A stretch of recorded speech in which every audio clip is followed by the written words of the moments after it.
Alright guys, let's get right to it. I know the last video, this is a private video, as you guys are well aware. You know that I went on a craft, been doing some adjustment to get used to all the energies and whatnot. And let's get to a little bit more of what happened when I got on the craft. Okay, get on the craft. Immediately the craft turns into a neighborhood. Okay, I don't know if I was taken to one of those hollowed out planets that David Wilcock's been talking about. I don't know. But I do know that the ship, once I got onto it, turned into a complete neighborhood.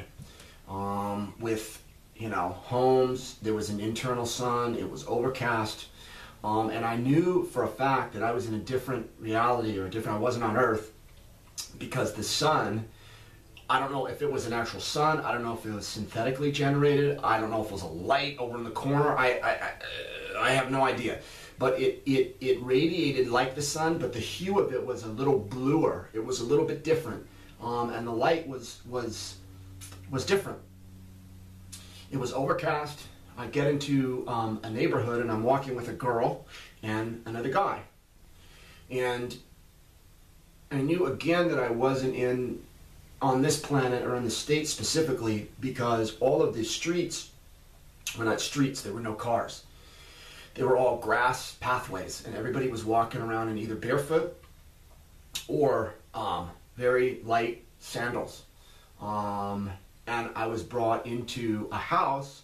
The neighborhood was like a ranch-style housing complex, like Southern California ranch style, but the colors on the house were very different. They were very bright yellow, bright orange, not orange, green, bright, bright yellow on the actual mass of the house. And on the trim, it was like a forest green, just a deep, real green, forest medium green around there. And all the trim was done in that, around the windows and the fascia boards and around the door. And I remember looking at the house saying, man, this color is really different.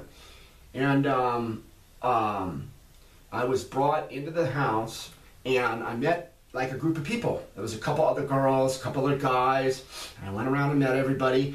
And then everybody like started eating in the kitchen. And I said to them, I said, oh, well, based on their actions, it felt like everybody lived in this one house. And I said, oh, so everybody lives here? And they said, no, we all live in the neighborhood, but any house that we go to is our house. We're treated like it's our house. We share everything together. And they said, even more so, all of the homes in this neighborhood, they're not owned by any of us. People reside in them, and they call the structure their home, but they don't own it. They said there's no ownership here. It's people take care of things that are given to them, but there's no ownership, and we share everything. Like 1 week we might be at this home having a party or getting together and talking about the universe or the stars, the new developments in our world, or stuff that's going on Earth or whatever. And a couple days from now we might be down the street at another person's home. And again, it's just like going over to another home that you live in, but there's other people that actually like repair it and fix it and take care of it. So everything's shared, it's very communal, and you realize very quickly that there's something very different about the space humans. And I've had interactions with them before, you guys know that, but I've never had an interaction like this. And you realize that they're very calm, they're very brilliant, they're very happy, and their energy that they exude is very pure, it's very clean, it's very docile, and it's very inquisitive. It's just, they just radiate great energy. And I remember saying to one of the guys, or something came up where I said, you know, you guys really have brilliant, great, clean thinking, because it comes out in your vibration, it comes out in your aura. And they said to me, they said, you know what, that's why you've been chosen, is because you have some of the cleanest, purest, non-negative thoughts of anybody on the planet. And they said, your videos that you have made were just a small indication of your thought, thinking, purity.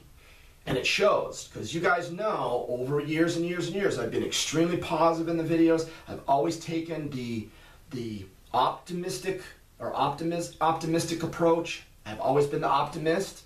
And that's what they said to me. They said, that's why you've been chosen.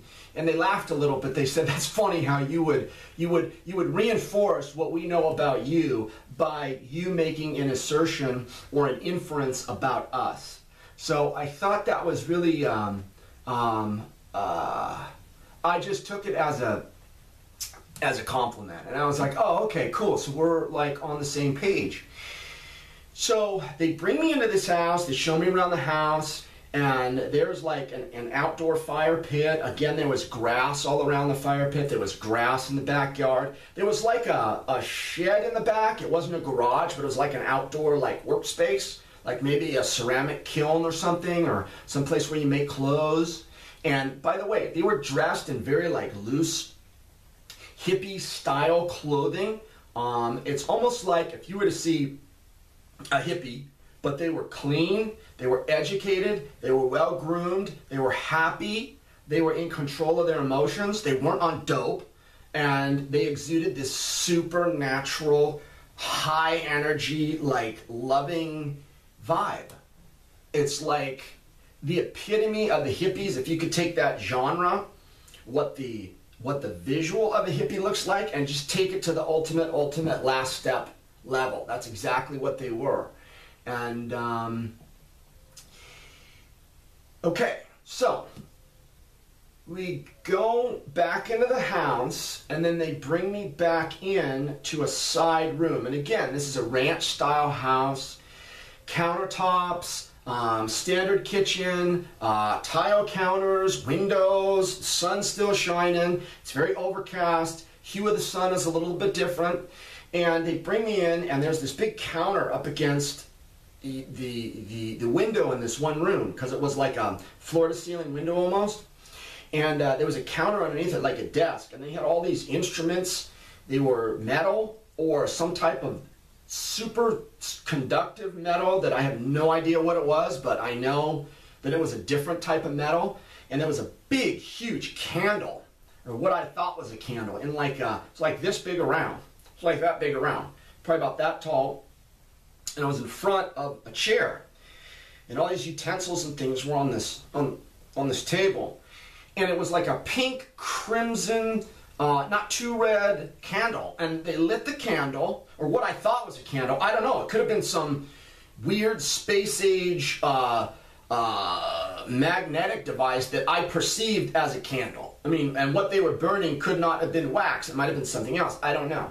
But they said, sit down in this chair. They lit the candle, which was in front of me, and they started taking these metal or space age metal, like tuning forks, and they put them like, they would sound them and go over my body, and then some of them they would touch certain spots of my body. There was like 3 or 4 different people, and I didn't know what they were doing, but I know that it felt really like aurically, like vibrationally. It felt really, really good. I was like, oh man, like keep doing that. That's great. And I could feel like this candle like pulling on my heart chakra, just pulling on it. And I was like, oh wow, this is different. And I remember going through this for maybe 15 or 20 minutes. And then they said, okay, once you get up, and then they said, come on out to where the fire pit is. But the fire was not going. Standard cinder block around the fire pit. And there was grass around the immediate fire pit. And they said, okay, we'll just stand in the grass for a while. And there was a girl that met me when I first came off the ship, or first got into the hollowed out planet. They greeted me. She had dark hair. She was about 5'6", probably medium build, wavy hair, not curly, but wavy, dark. Really, the shape of her hair was like really good. It was like real thick and real like voluptuous, glossy, healthy. It just looked really good. Not like I was hitting on her or anything. She was just very healthy. So anyhow, so I come back and they said, okay, we'll start talking to her. So I start talking to this girl, and then all of a sudden, like I got all this huge emotional, like I was vomiting or I was throwing up, but I wasn't throwing up. It was like all this energy crap was coming off of my heart chakra, and I remember leaning on the top of her, like putting all of my weight on her because I could not stand up, and I was just bawling, just like bawling. Oh my God, I was bawling like crazy, and I kept saying to her, I can't handle this anymore. I can't take it anymore. I'm so fed up with this shit. I can't take it anymore. This must have gone on for, in my understanding, maybe